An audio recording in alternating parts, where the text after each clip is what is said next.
Mengenakan pakaian tradisional atau kebaya saat wisuda merupakan hal yang biasa. Namun, bagaimana jadinya jika peserta wisuda mengenakan gaun pengantin?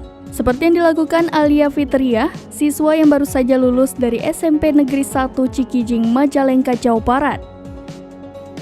Saat dikonfirmasi, Alia mengungkapkan bahwa mengenakan gaun pengantin saat wisuda sudah menjadi tradisi di sekolahnya. Namun, riasan ala pengantin itu hanya diperuntukkan bagi beberapa peserta saja. Misalnya, mereka yang meraih prestasi di bidang akademik, non-akademik maupun yang aktif berorganisasi. Alia sendiri tergolong siswa yang berprestasi di bidang non-akademik. Ia sebelumnya pernah memenangkan penghargaan Danton terbaik sewilayah 3 Cirebon. Sebelum acara wisuda, Alia mengaku ditunjuk pihak sekolah untuk mengenakan busana pengantin. Ia sendiri tak menyangka jika videonya viral di media sosial. Alia mengaku hanya iseng memposting momen wisudanya sebagai dokumentasi.